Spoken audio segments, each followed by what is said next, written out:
reka nshimire Imana imbashije umwuka we umbashije kongera guhagarara imbere yanyu kuko nyuma y'amezi ageze kuri 6 ndwaye Imana yankoreye igitangaza. Je remercie le Seigneur et son Saint-Esprit qui m'a aidé à me tenir encore une fois devant vous après 6 mois de maladie, une maladie qui m'avait fort affaibli, que son nom soit lui. Nubwo mugongo kwicara bitaragenda neza ariko ibyo yakoze ni byinshi kandi n'ibindi zabikora. Même si mon dos ne tient pas encore comme il faut, mais Dieu a fait tant de choses pour moi et il continuera à faire le reste.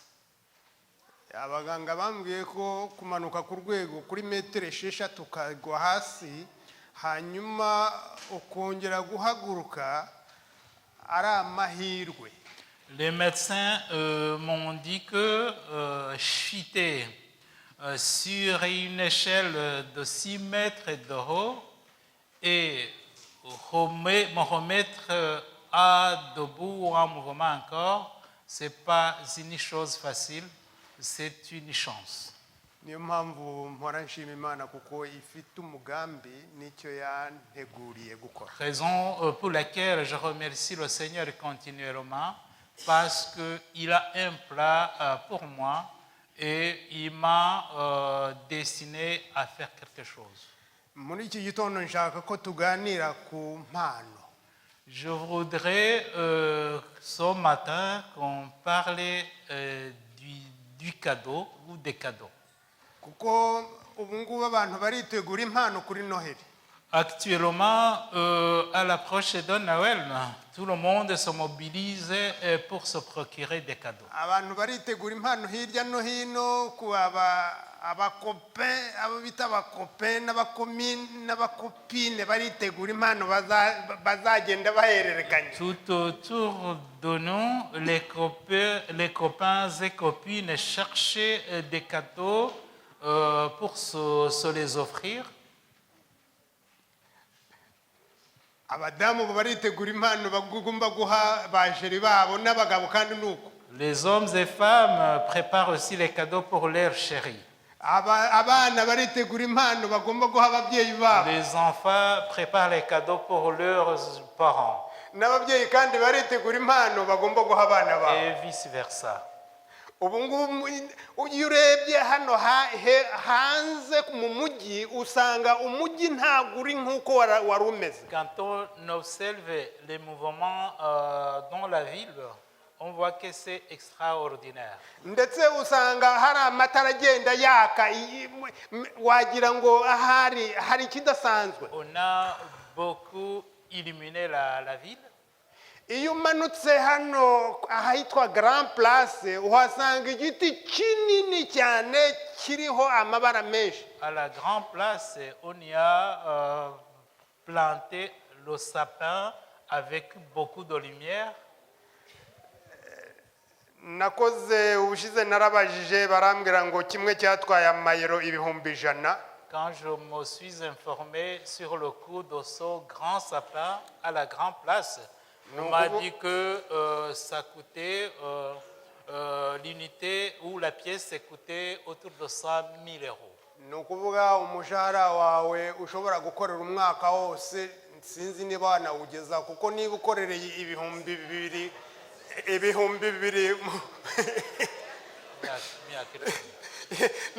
niba ukorera 2,000 mu kwezi ni ukuvuga ku mwaka ni 20,020 noneho ngo ni imyaka 10 ahari wayakorera ayo mafaranga. C'est-à-dire que ça vaut le salaire moyen de 10 ans.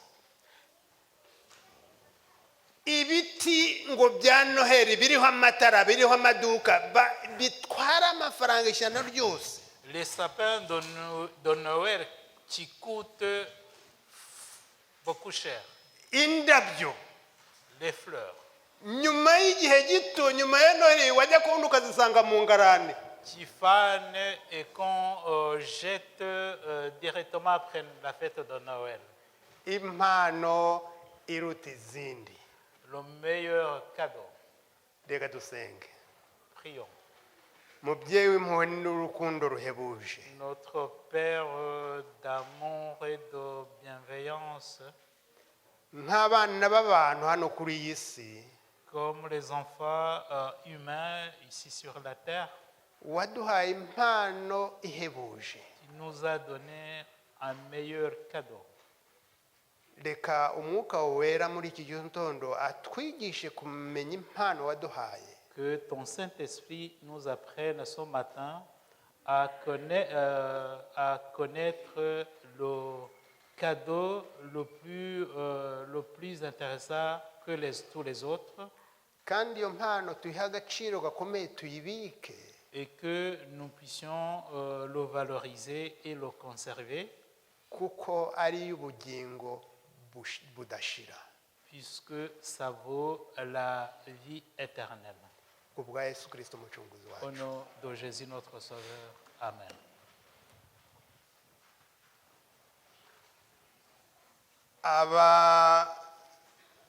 Abantu bize iby'ubuvuzi muri bumfashe kugira ngo nsobanure iki kintu.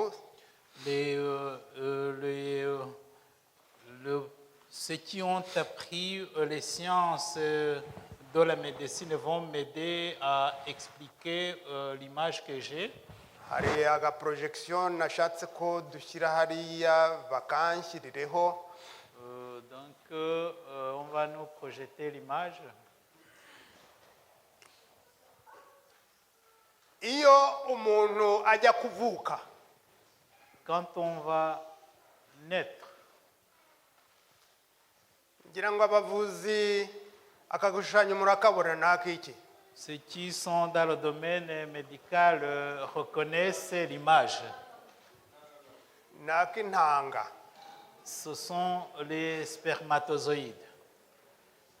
Ndagira ngo mu bwonko bwawe utekereze, Je voulais que tu réfléchisses, dukangure ubwonko bwacu que notre cerveau soit éveillé, kugira ngo wowe uvuke, pour que toi, tu puisses naître, kugira ngo ubeho. pour que tu puisses exister. Wari hagati y'intanga miliyoni 500. Tu étais l'un de 5 millions de spermatozoïdes. Ni ukuvuga ko igihe wari intanga miliyoni 500 zirukanka zijya gushaka ingobyi zishamo, C'est-à-dire qu'au moment où les 500 millions de spermatozoïdes couraient vers une ovule, intanga imwe yonyine un seul spermatozoïde niyo yashoboye kuhagera. a pu pénétrer dans l'ovule. Ni wowe. C'est toi alors. Izindi zagiye he? Où sont partis les autres? Zahise zipfa. Ils sont morts. Ni ukuvuga miliyoni 499 zarapfuye. C'est-à-dire que les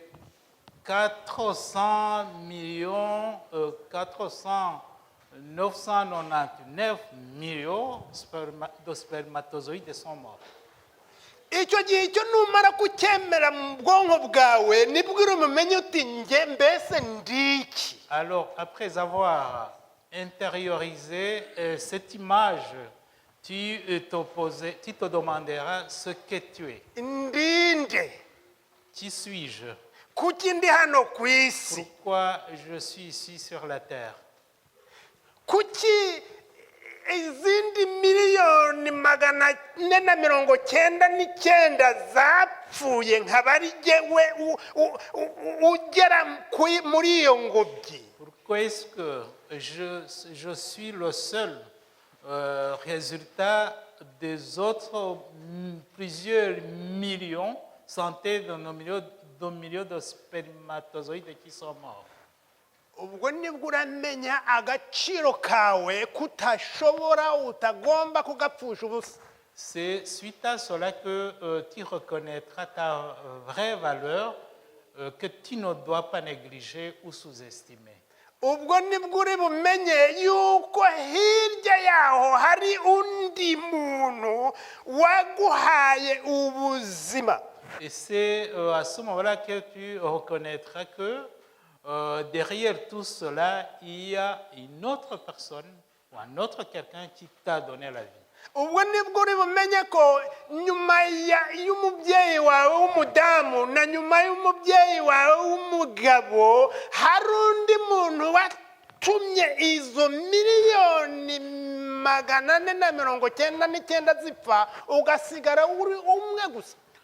Là, c'est à ce moment-là que tu reconnaîtras que derrière ton père et ta mère, il y a quelqu'un qui a fait que tu puisses exister. iyo ni ingingo ya mbere. Ça, c'est le premier point. ingingo ya kabiri, Deuxième point, abakunze kujya abadamu muri aha n'abagabo muri aha mukora muri soins intensifs hariya mu bitaro, les sœurs et frères qui sont ici et qui travaillent ou bien qui ont eu l'occasion de travailler dans le département médical des soins intensifs. rimwe na rimwe nzi ko turaryama mugacya mu gitondo tukabyuka tugahaguruka tukajya ku kazi. De temps en temps, on se couche et le lendemain, on se réveille et on repart au travail. tukibwira ko ari ibyo ntacyo ni ubuzima bugakomeza bukagenda. Et on pense qu'il en est ainsi et que c'est automatique, que la vie continue. ibi ndabikubwira kuko ngewe namaze mu bitaro hariya muri salle d'opération amasaha ageze ku 8. Je vous raconte cela parce que j'ai passé autour de 8 heures dans une salle d'opération. iki gigisho niho nagiteguriye. C'est là même que j'ai préparé cette prédication. ubwo nari ndyamye ku gitanda ntashobora kubyuka ntashobora kwicara. Quand j'étais étendu sur le lit d'hôpital sans bouger, sans pouvoir m'asseoir, narebye abantu bari muri oxygène cyangwa bashyizemo umupira kugira ngo bashobore guhumeka. j'ai regardé, observé les gens qui respiraient avec assistance d'oxygène. noneho maze kureba nsanga kugira ngo uhumeke umwuka wa mupira bagushyiramo rimwe na rimwe nubwo utabibona bisaba amayero 1545. Bon, et j'ai appris que pour pouvoir respirer, assister médicalement, ça prend 1 million de 1545 à 3221 euros mu munsi par jour. yakube n'ukwezi. Alors, si tu passes un mois à l'hôpital, il faut multiplier ce prix ou ce montant par 30 jours. abafite amakari mufite amatelefone noneho reka mboturize muyagire nkubira n'ukwezi unkubire n'umwaka. Et alors, calculez avec l'aide de vos téléphones, puis comme ça, on verra ce que ça donne. iyo ukubwiye n'ukwezi ni 46,000 n'amayero 350. Alors, par mois, ça vaut 46 350 euros. iyo ukubye n'umwaka bizaba 509 n'amayero 850. Et alors, par année, ça deviendra à 509 000 euros 850. iyo uri uhumeka ugenda mu modoka uri kutambuka ugenda uhumeka wibwira yuko nta kintu cyakozwe. Alors quand tu respires normalement et que tu conduis ta voiture, tu penses que rien n'est fait derrière et que tout se passe automatiquement. Reka nivugire wowe uri ahangaha uyakube n'imyaka umaze. Alors toi qui es ici, multiplie son montant, son coût journalier par le nombre des années que tu viens de vivre. Nyewe nafashe ku myaka yanjye 68 nsanga maze nagombye kuba maze kwishyura miliyoni 34 n'amayero n'ibihumbi 669 na 800. En ce qui me concerne, à mes 68 ans, j'aurais déjà, ou je devais payer déjà,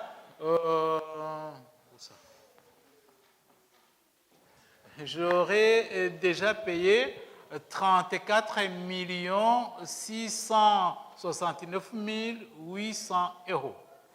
Maze abasore bari ahangaha yabona amaze kwambara ipataro agenda akumva ko rwose nta wa wundi akwishyuje uwaguhaye umwuka we aramutse akwishyuje amafaranga wayakurahiye. Alors si celui qui t'a donné la vie revenait à te faire payer. Aramutse akwishyuje ati nyishyura. Si te faisait payer, qu'est-ce que tu peux payer?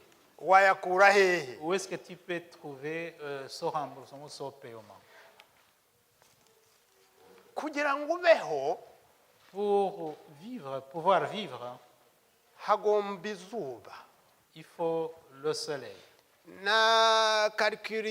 Nakoze imibare izuba kuri vitamine bita D. J'ai calculé à partir de la vitamine D. Nagira ngo twige vitamine D. La vitamine D. Abaganga muri aha vitamine D imarira icy'umubiri. Que sert la vitamine D? Josiane, vitamine D imarira icy'umubiri. Ikomeza amagufa. La vitamine D. Uramutse udafite vitamine D amagufa yawe ntushobora kugenda. La vitamine D renforce les os. Sans vitamine D, tu ne peux pas marcher. Quand tu marches sous le soleil, ubona vitamine D iri hagati y'ibihumbi 10 n'ibihumbi 20 buri munsi. Quand tu marches sous le soleil, tu accumules la quantité de vitamine D qui équivaut à 20 000 unités de mesure de la vitamine D.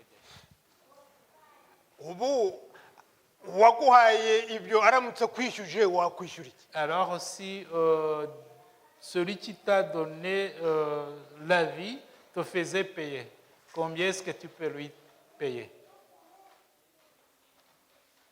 Mama nzamuha kado, umubyeyi wanjye nzamuha kado, kope wanjye nzamuha kado, kopine nzamuha kado. Ubu ngubu abantu bari gucicika n'abatanga amakado. Alors, tu prépares des cadeaux à donner à tes amis, à tes parents, aux proches. Ici et là, les gens se mobilisent pour acheter des cadeaux à donner.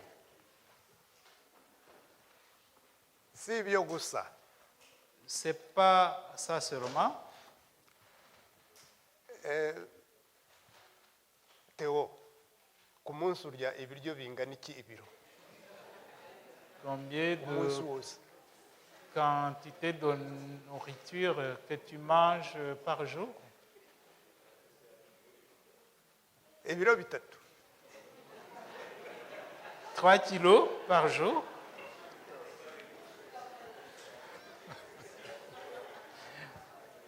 3 kilos de nourriture par jour. Nye nubwo mundeba hano yenda akazu gato karya ubwatsi ariko njye ibiro 4 n'amagarama 500 mu munsi. Moi, je consomme 4 kilos et demi chaque jour. iyo mfashe mu gitondo ibyo ndya nkafata yenda saa sita nkafata na nijoro ni ibiro bine n'amagarama 500 mu munsi.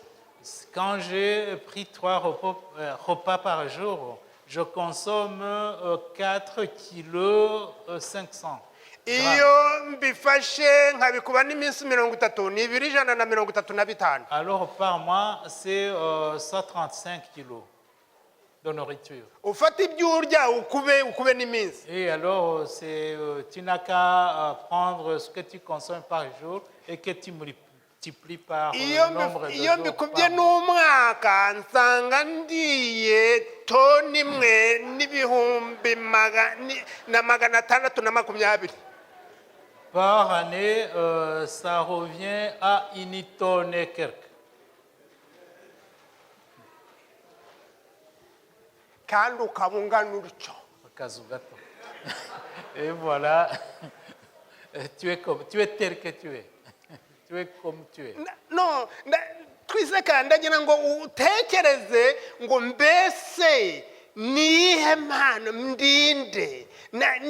ndinde kugira ngo uwandemye impano yampaye cyangwa se ibyiza yamfubitse kugira ngo bibe bimeze bityo ndinde. Qui suis-je? Je voulais vous amener à réfléchir sur ce que vous êtes pour avoir été, disons, bénéficié de cette aide de ton Créateur. Yohana igice cya 3 umurongo wa 16. Jean 3, verset 16.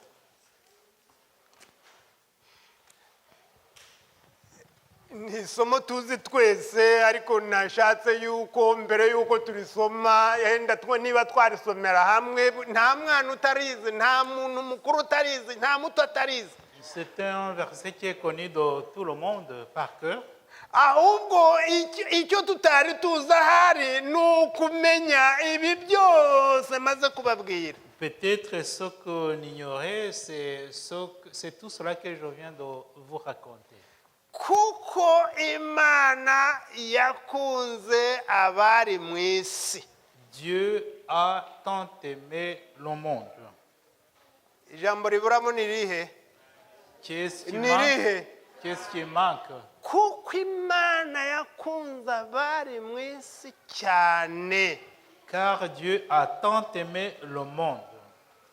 Byatumye ingenzi ite? Qu'il a donné son Fils unique. Kugira ngo umwizera wese atagenza ate? Afin que quiconque croit en lui ne périsse point, ahubwo ahabwe iki? mais qu'il ait la vie éternelle. Ngiyo impano iruta izindi zose ku isi. Voilà le meilleur cadeau. Ngiyo impano yindi udashobora kugereranya. Ça, c'est le meilleur cadeau que tu ne peux comparer à quoi d'autre. Ndabwira abana bari muri iri teraniro. Je voulais m'adresser aux jeunes qui est ici dans l'assemblée. Ndabwira abasore bari muri iri teraniro. Je voulais m'adresser aux jeunes qui étaient dans l'assemblée. Ndabwira bari muri iri teraniro. Je voudrais m'adresser aux sœurs qui étaient dans l'assemblée. Yuko impano iruta izindi. Que le meilleur cadeau ushobora guha umubyeyi wawe que tu peux donner à ton parent, akazayimanukana imagombe et akajyana nayo, tu peux l'accompagner jusqu'à la mort. Ni ukukubona uri mu rusengero rw'Imana wubaha Imana nk'uko Kristo agutegeka. C'est de te voir assis dans l'église et en obéissant à Dieu comme Christ te l'a prévenu. Ibindi byose ntacyo bizaba bimubwiye. Tout le reste ne lui sert à rien. bana batondeka mbabwira ibindi byose ntacyo bizaba bimubwiye. Pour les jeunes, je voudrais vous dire que le plus important pour ton parent, pour tes parents, c'est de te trouver dans l'église en obéissant au Seigneur. Kuko igihe azaba amanuka ajya i Magombe azavuga ati abana nsize. Parce que quand il sera sur le point de mourir, il pensera à ses enfants qu'il laisse derrière lui. Nzongera kubabona mu gitondo cy'umuzuko. Et il se dira qu'il les retrouvera le jour de la résurrection. Utegura inkweto, utegura amakada, utegura isaha, utegura iPhone, utegura ibimeze bite. Achète des chaussures, achète des téléphones iPhone pour cadeau. Ariko ibyo byose bizashirira hano ku isi. Mais tout cela périront ici dans le monde. Impano nziza ushobora kuraga umwana wawe, impano nziza ushobora kuraga umudamu wawe, ushobora kuraga umugabo wawe, ushobora kuraga abana, nukuba mu nzu y'Uwiteka ukagera ikirenge mu cya Kristo kandi ukamamaza izina rye ku buryo Kristo akubona akakwandika mu gitabo cy'ubugingo. Le meilleur cadeau que tu peux donner à celui que tu aimes, c'est de te trouver dans l'Église, suivant les enseignements de Jésus-Christ, et que cela t'amène à avoir la vie éternelle.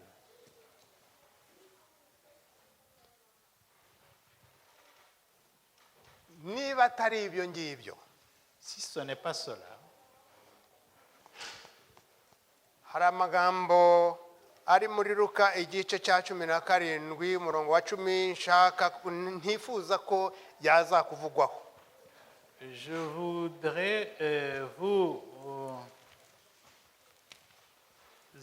prévenir des paroles que nous lisons dans Luc, chapitre 17, verset 10. Amagambo y'abagaragu bari ku isi ariko ntacyo bamaze. Les paroles qui nous parlent des serviteurs qui étaient sur la terre, mais qui ne faisaient rien.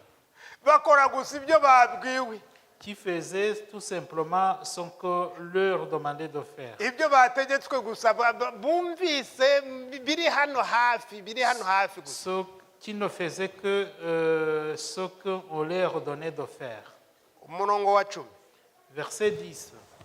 Nuko namwe numara gukora ibyo mwategetswe byose, mujye muvuga muti turi abagaragu batagira umumaro kuko twashohoje gusa ibyo twabwiwe gukora. Vous de même, quand vous avez fait tout ce qui vous a été ordonné, dites, nous sommes des serviteurs inutiles, nous avons fait ce que nous devions faire. Ntabwo nifuza kuzaba umugaragu ukora ibyo atetswe gusa. Je ne désirais pas être le serviteur qui ne fait que ce qui lui a été ordonné. Ndifuza kuba umugaragu ukora ibyo Kristo ambwira kandi nkagera ikirenge mu cye. Je voudrais être un serviteur qui fait ce que Jésus me dit et qui suit son exemple. Matayo igice cya 28 umurongo wa 18. Matthieu 28, Matthieu chapitre 28, verset 18. 28 umurongo wa 18. Matthieu 28, verset 18.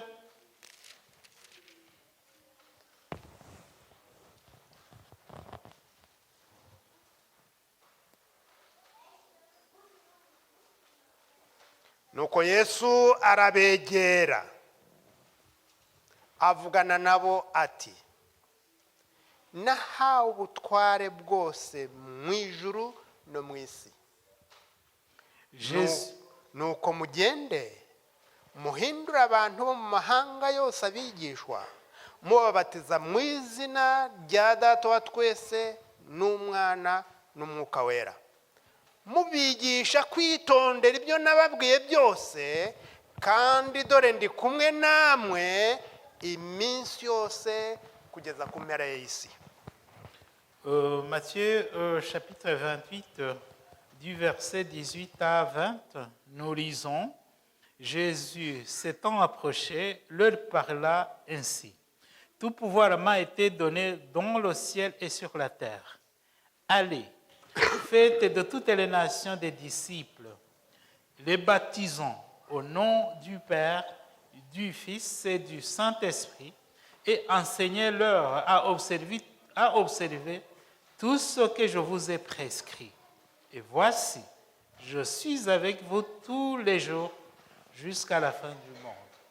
Inshuti bavandimwe, Chers frères, chers amis, muri iki gicamunsi ndabararikira kumenya icyatumye Uwiteka agutoranya muri miliyoni 490. ce matin, je voulais vous inviter Nous- à connaître pourquoi Jésus t'a choisi parmi les autres spermatozoïdes qui pouvaient éventuellement féconder l'ovule. ni ukwamamaza ishimwe rye, C'était pour répandre son évangile, son amour. ni ukwamamaza ingoma ye, C'était pour répandre son royaume, kuko niyo mpano nziza yaguhaye. puisque c'est le meilleur cadeau qu'il t'a donné. Yaritanze Il s'est donné.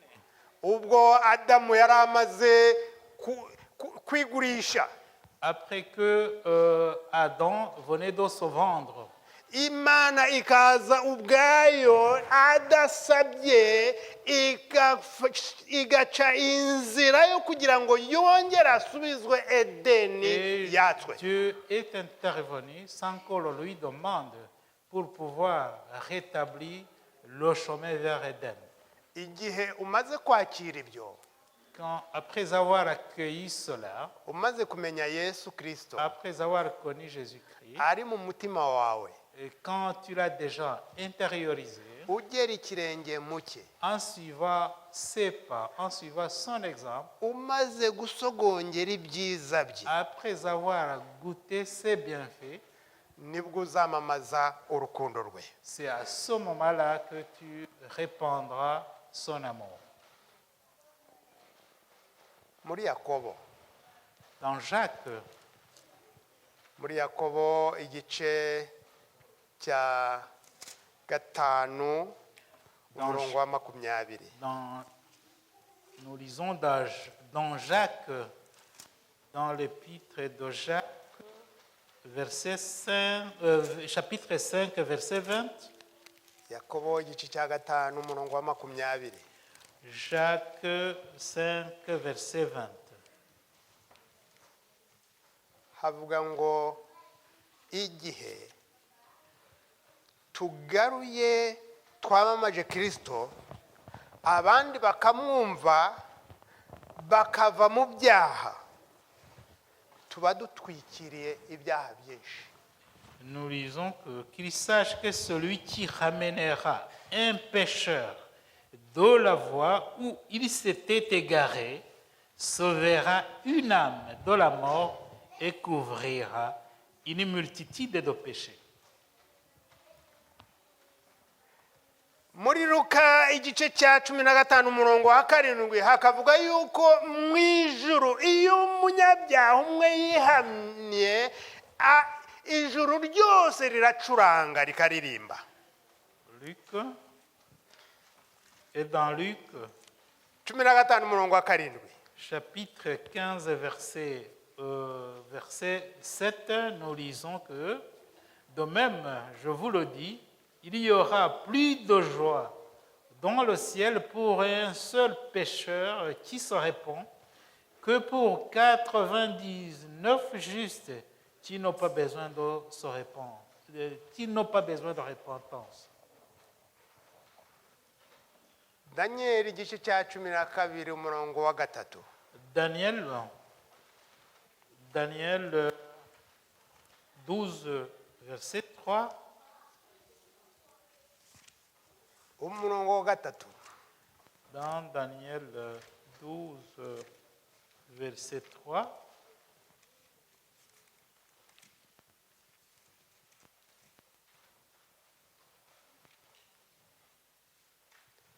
Hatwereka Ici, dans ces versets, on nous montre uko abemeye Kristo comment ceux qui auront accepté Christ, Jésus-Christ, bakamamaza ishimwe rye et répandu sa bonté, bazarabagirana nk'inyenyeri mu isanzure ry'ijuru. resplendiront comme des étoiles au ciel.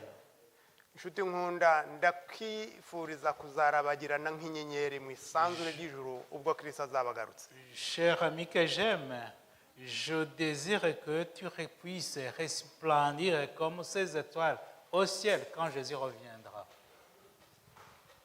Hari indirimbo y'151. Il y a un cantique de numéro 151. iravuga ngo ngamije iby'igihugu cy'igikundiro. Dit que nous vivons choses ngamije iby'igihugu cy'igikundiro.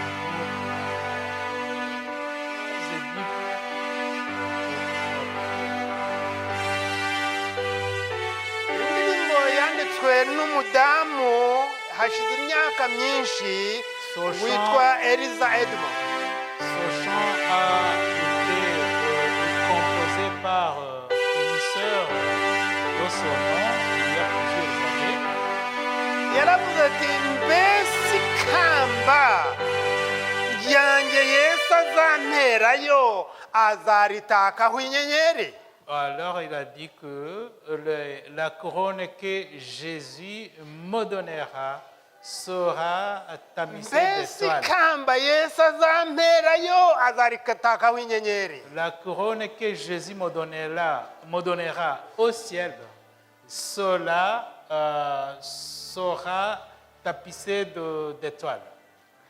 mbere yuko ushaka amakado uzaha bagenzi bawe, Au lieu avant que tu ne cherches des cadeaux à offrir à tes amis, mbere yuko witegura umunsi mukuru ngo abantu bari mu kujaganya mu mwaka ugiye kurangira, au lieu de te préparer pour les fêtes de fin d'année, mbese ikamba Yesu azamperayo azaritakaho inyenyeri. demandons-nous d'abord si la couronne que Jésus nous donnera au ciel sera tapissée mbese iryo d'étoiles. kamba ryo nzaba naribonye. Est-ce que j'aurais déjà obtenu cette couronne? ryo nzaba naribonye. L'aurais-je obtenu? maze igice cya kabiri aravuga ngo Dans le deuxième couplet, il dit reka nkomeze nsenge mbeshejwe nawe, que je continue à prier mugarurire abazimiye. et lui faire revenir ceux qui se sont égarés. nagaruka kuri wa munsi w'ubwiza, Quand il reviendra en ce jour de gloire, nzatakweho inyenyeri nyinshi ku ikamba ryanjye. je serai couronné avec beaucoup d'étoiles, pardon. mbega umunezero uhebuje nzagira Quelle joie aurais-je nimwereka abo nakijije. quand je lui présenterai ceux que j'aurai sauvés. mbega ibyishimo bitavuga Quelle beaucoup de joie indescriptible mbonye inyenyeri ku ikamba ryanjye. quand je verrai beaucoup d'étoiles tapissé sur ma inshuti couronne. nkunda bavandimwe ahari njyewe imana yaba yarampaye akanya gato kugira ngo mbanze nshake inyenyeri hano mu Bubiligi. Peut-être que Dieu m'a accordé un peu plus de temps pour chercher la couronne tapissée d'étoiles dans ma vie. Muri iki gihugu ugenda wakomanga bakakurebera mu idirishya babona batakuzi bagakinga. Dans ce pays où on ne peut pas t'ouvrir quand on ne te connaît pas. Muri iki gihe natwe imico yacu ushaka mbese uriyo bakavuga bati no banza wake rendez-vous. Dans ces pays ou bien dans ce temps où pouvoir trouver quelqu'un ou t'entretenir avec quelqu'un, tu dois d'abord demander un rendez-vous. Muri iki gihe buri wese usanga yiruka ari mu bye. Dans ce monde ou dans cette période où chacun court ici et là, Mbese ikamba ryanjye rizaba ritatseho inyenyeri. ma couronne sera-t-elle tapissée d'étoiles? Mbese muririmbyi uri hano ikamba ryawe rizaba ritatseho inyenyeri. Toi, chanteur, toi, choriste, ta couronne sera-t-elle tapissée d'étoiles? Mbese kuririmba kwawe ntabwo ari ibya hano mu isi, abamarayika bazaririmbana nawe mu ijuru. Est-ce que les anges chanteront avec toi au ciel ou bien tu ne chantes que ici sur la terre? Mbese mubyeyi ikamba ryawe rizaba ritatseho inyenyeri. Toi, parent, ta couronne sera-t-elle tapissée d'étoiles? Benshi twishimira kuzabana mu gihugu cy'igikundiro. Nombreux sont contents de se rencontrer, de vivre ensemble dans ce pays merveilleux. Mbere kw'iryo kamba rigiraho inyenyeri, ese urizera kuzaribona? Tu espères trouver, obtenir cette couronne? Hariho ibisabwa kugira ngo ikamba ryawe rizabe ritatseho inyenyeri niba uzaba waribonye. Il y a des conditions pour que ta couronne soit tapissée d'étoiles, si tu l'auras déjà obtenue. Kugira ngo uribone, Pour l'obtenir, emera Kristo akorere mu bugingo bwawe. accepte que Jésus agisse dans ta vie. Umwemere nk'umukiza wawe. Accepte-le comme ton sauveur. Kuko twamaze kubona amavuka yawe yose n'imibereho yawe. Parce que nous avons vu toute la procédure pour que tu puisses naître. Uko wari akantu gatoya na mikorosikopi idashobora kubona, ukaba uri umugabo munini cyangwa umudamu munini wibwira yuko hari ukandagira isigatigita. Comme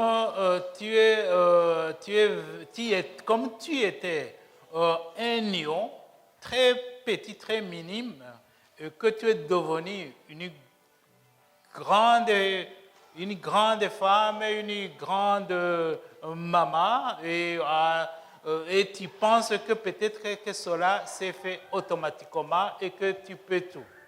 Numara kwemera Kristo kwaba mu mibereho yawe, noneho wemera inshingano yo guhaye yo kubwiriza ubutumwa. Après avoir accepté Jésus-Christ d'agir dans ta vie, accepte aussi d'aller évangéliser, répandre la bonne nouvelle.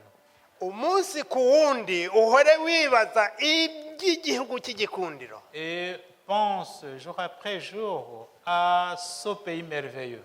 Hahandi hatazabaho imiborogo. Là où il n'y aura plus de pleurs. Hahandi hatazabaho kurira. Là où il n'y aura plus de souffrance ni de pleurs. Hahandi hatazaba gutandukana. Là où il n'y aura plus ou jamais de séparation. Abafilipi igice cya 4 umurongo wa mbere. Philippiens chapitre 4 verset 1. Paulo igihe yari umwigisha wamaze kwakira Yesu no kumumenya.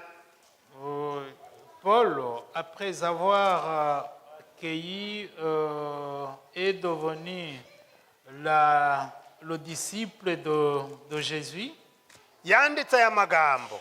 a écrit ces paroles. Abafilipi igice cya 4 umurongo wa mbere. Dans son épître aux Philippiens, chapitre 4, verset 1, Ngo nuko rero bene data abo nkunda kandi nkumbura. c'est pourquoi mes bien-aimés et très chers frères, vous qui êtes ma joie et ma couronne, Nuko rero bene data abo nkunda kandi ngenza nte. bien-aimés, très chers frères, vous qui êtes ma joie et ma couronne, Ibyishimo byanjye ma joie, n'ikamba ryanjye ma couronne, muhagarare mushikamye demeurez ainsi ferme mu mwami Yesu Kristo dans bakunzi banjye. le Seigneur, mes bien-aimés. Mbese abavandimwe bawe abo mubana urabakumbura. Tu as envie de revoir tes frères, tes sœurs, tes proches. Mbese ni inshuti zawe n'ikamba ryawe. Sont-ils tes amis? Sont-ils, constituent-ils ta couronne? Abafilipi bari ikamba rya Pawulo. Les Philippiens étaient ou constituaient la couronne de Paul. Zari inyenyeri ku ikamba rya Pawulo. Constituaient des étoiles, étaient des étoiles sur la couronne de Paul. Na nicyo cyatumye avuga mu rwa kabiri rwa Timoteyo. Raison pour laquelle il a dit dans son épître à Timothée, Igice cya 4 umurongo wa 6. dans son deuxième épître à Timothée, Mu rwandiko rwa kabiri rwa Timoteyo igice cya 4 umurongo wa 6. chapitre 4, verset 6, Avuga aya magambo. il dit, Amaze kwandikira umwana we yabyaje umwuka. après avoir rédigé une lettre à son fils spirituel, Aravuga ati kuko jyewe maze kumera nk'ibisukwa ku gicaniro. et il a dit, pour moi, je sers déjà de libation. Igihe cyo kugenda kwanjye gisohoye. Et le moment de mon départ approche. Narwanye intambara nziza. J'ai combattu le bon combat. Narangije urugendo. J'ai achevé ma course. Narinze ibyo kwizera. J'ai gardé ma foi. Ibisigaye Désormais, mbikiwe ikamba ryo la gukiranuka. couronne de justice m'est réservée. Iry'umwami Yesu, iry'umwami wacu aza umucamanza utabera azamakuru rya munsi. Le Seigneur, le juste et juge, Nyamara me si jye la jyenyine. donnera dans ce jour, et non pas seulement à moi, Ahubwo n'abakunze kuzaboneka kwe bose. mais encore à tous ceux qui auront aimé son avènement. Mbese ikamba ryawe rizaba ritatseho inyenyeri. Ta couronne comportera des étoiles. Mbese mu makado ubutegura hari ubwo wigeze utekereza uti umwami wanjye mukorera iki? Dans les cadeaux que tu es en train de préparer, aurais-tu pensé ce que tu peux faire à ton Seigneur?